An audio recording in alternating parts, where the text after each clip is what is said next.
여러분, 이런 생각 해보신 적 있으신가요? 나는 매일 걷고 있으니까 괜찮겠지. 근육이 중요하다니까 단백질도 챙겨 먹고 있어.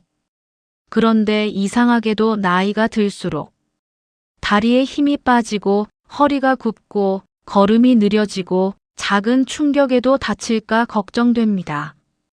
여기서 한 가지 중요한 사실이 있습니다. 근육과 뼈는 따로 관리해야 하는 것이 아니라는 것입니다. 근육이 약해지면 뼈도 위험해지고 뼈가 약해지면 다시 움직임이 줄어들면서 근육이 더 약해질 수 있습니다. 그리고 이 악순환의 끝에서 가장 무서운 것이 있습니다. 바로 낙상과 골절입니다. 오늘은 근육 시리즈 마지막 6편입니다. 지금까지 우리는 근육을 지키는 방법을 여러 차례 알아봤는데요. 오늘은 그 마지막 이야기로 왜 근육과 뼈를 함께 지켜야 하는지, 그리고 두 가지를 동시에 지키려면 무엇을 해야 하는지 알아보겠습니다. 끝까지 들으시면 근육만 챙기면 된다는 생각이 왜 부족한지 알게 되실 겁니다. 근육과 뼈는 사실 한 팀입니다. 우리 몸을 생각해 보겠습니다.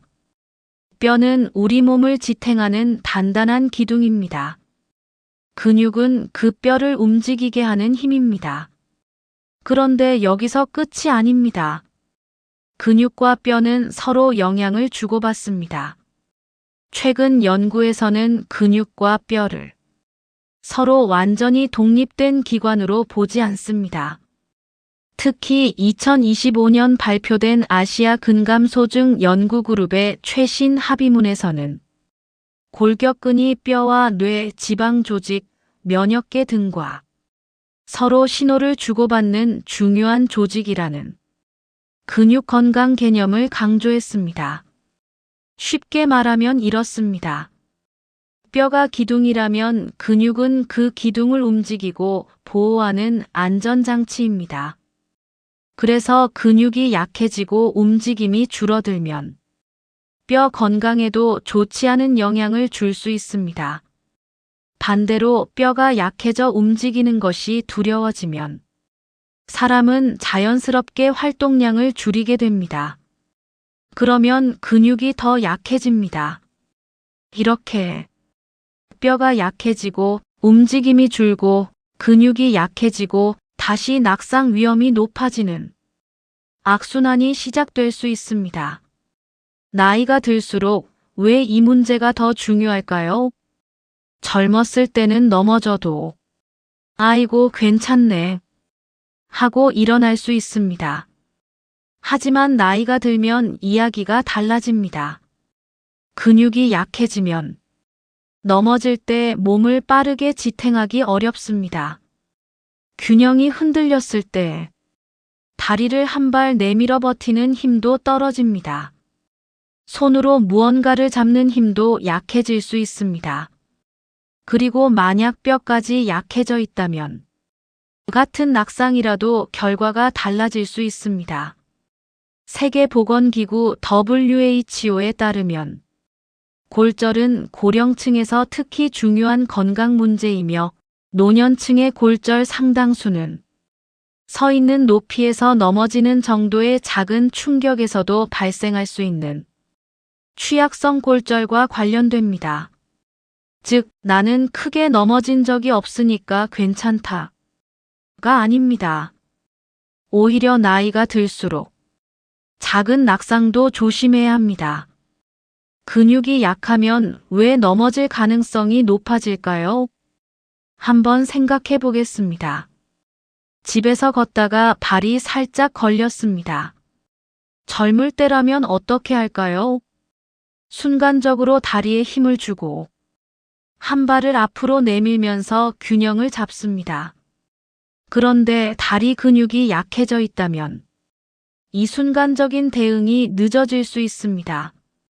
특히 허벅지와 엉덩이 주변 근육이 약해지면 의자에서 일어나거나 계단을 오르거나 방향을 바꾸거나 미끄러졌을 때 몸을 지탱하는 능력이 떨어질 수 있습니다.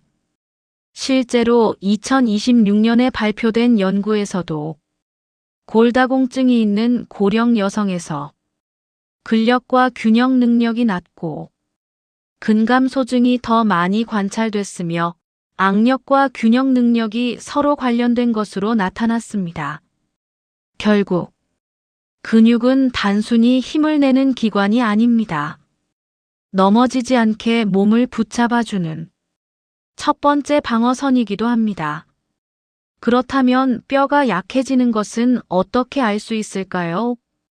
근육은 어느 정도 눈치챌 수 있습니다.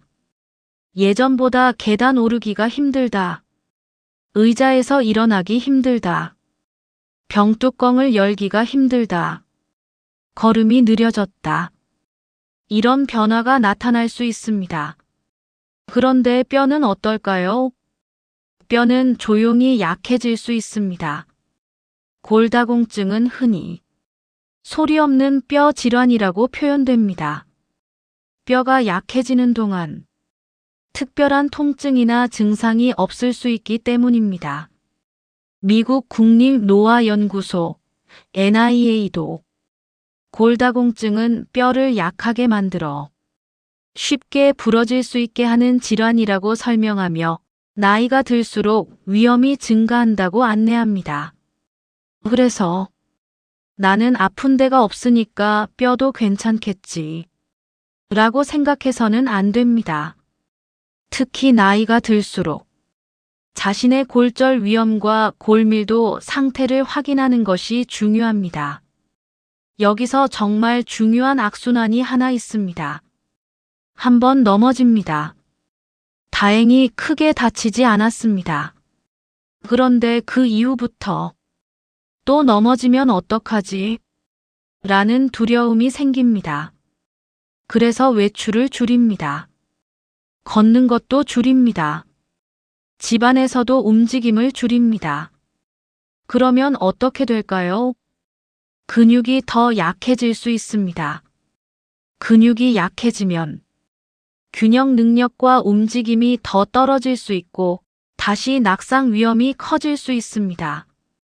만약 그 과정에서 골절까지 발생하면 움직임은 더욱 제한될 수 있습니다. 이것이 무서운 이유입니다. 한 번의 낙상이 단순한 사고로 끝나지 않을 수 있기 때문입니다. WHO 역시 고령층의 낙상 예방을 위해 보행과 균형 훈련, 근력과 기능 훈련, 주거 환경 개선 등을 중요한 예방 전략으로 제시하고 있습니다.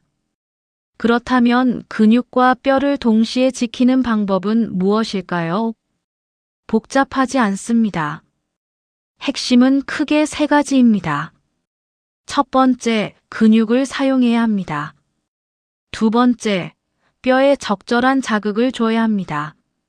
세 번째, 근육과 뼈를 만드는 재료를 충분히 공급해야 합니다. 먼저 운동입니다. 걷기는 분명 좋은 운동입니다. 하지만 걷기만으로 모든 근육을 충분히 자극하기는 어렵습니다. 특히 나이가 들수록 허벅지, 엉덩이, 종아리, 등과 몸통 같은 주요 근육을 사용하는 근력 운동이 필요합니다.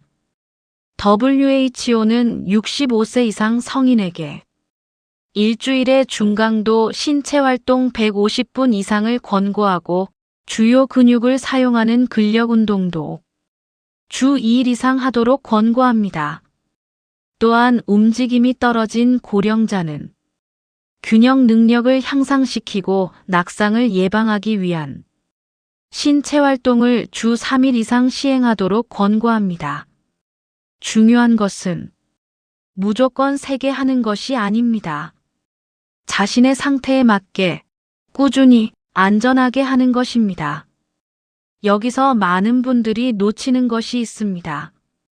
뼈는 그냥 칼슘만 먹으면 되는 것 아닌가요? 그렇지 않습니다. 뼈 역시 적절한 기계적 자극을 받으면서 건강을 유지하는 데 도움을 받을 수 있습니다. WHO는 신체 활동이 근육과 뼈 건강을 향상시키고 고령자의 기능 저하와 낙상 위험을 줄이는 데 도움이 된다고 설명합니다. 그러니까 소파에 오래 앉아 있는 생활보다는 안전한 범위에서 몸을 움직이는 생활이 중요합니다. 걷기, 계단 오르기, 의자에서 앉았다 일어나기, 가벼운 저항 운동, 균형 운동 등을 자신의 몸 상태에 맞게 조합하는 것입니다. 다만 이미 골다공증이 진단됐거나 척추나 고관절 골절 위험이 높은 분이라면 운동을 시작하기 전에 의료진이나 운동 전문가와 자신에게 안전한 운동 범위를 확인하는 것이 좋습니다.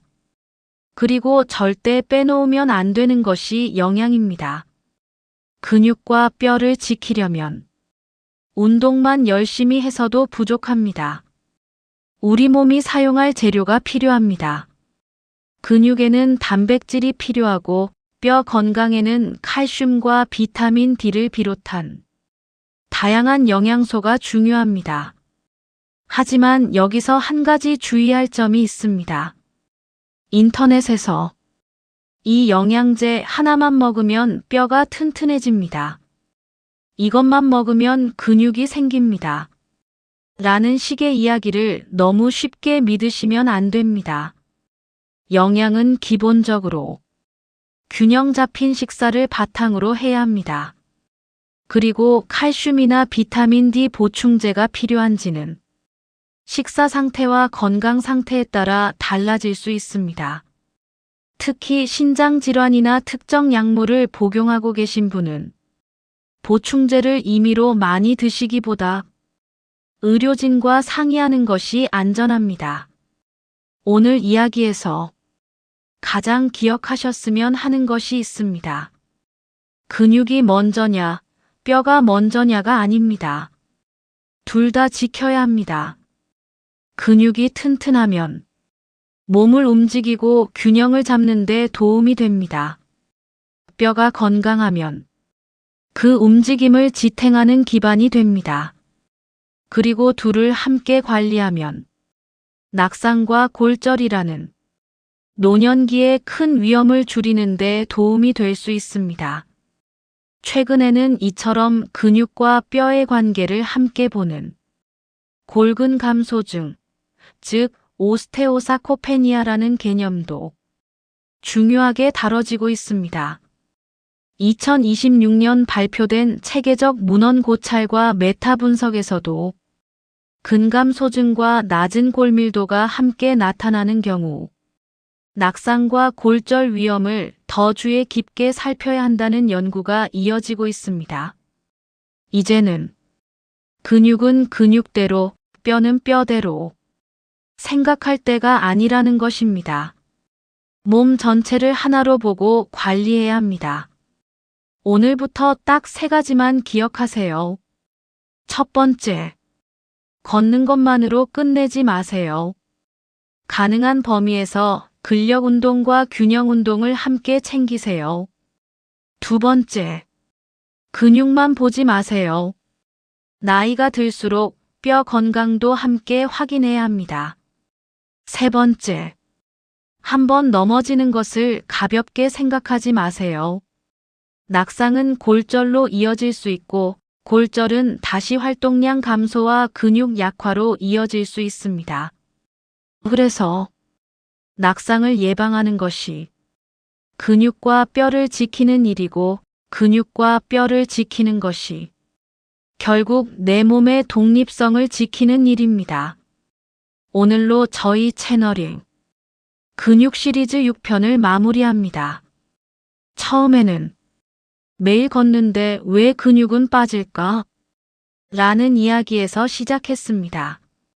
그리고 근육을 지키는 운동, 단백질 음료, 근육을 약하게 만들 수 있는 식습관까지 차례대로 알아봤습니다. 그리고 마지막에는 한 가지 결론에 도착했습니다. 건강한 노년을 위해서는 근육만 지켜서도 뼈만 지켜서도 부족합니다. 근육과 뼈를 함께 지켜야 합니다. 다음 시간부터는 조금 더 중요한 이야기를 시작하겠습니다. 바로 낙상과 골다공증 시리즈입니다. 나는 아직 한 번도 크게 넘어진 적이 없는데 골다공증은 나이 많은 여성에게만 생기는 것 아닌가요? 골밀도 검사는 꼭 받아야 할까요? 집에서 넘어지는 것을 어떻게 예방할 수 있을까요? 그리고 한 번의 낙상이 왜 노년의 삶을 크게 바꿀 수 있는지 하나씩 자세하게 알아보겠습니다. 그러니 다음 영상도 놓치지 마세요. 오늘 영상이 도움이 되셨다면 가족이나 부모님, 주변 어르신께도 꼭 공유해 주세요. 구독과 좋아요, 알림 설정도 부탁드립니다. 효도하는 건강 채널이었습니다. 감사합니다.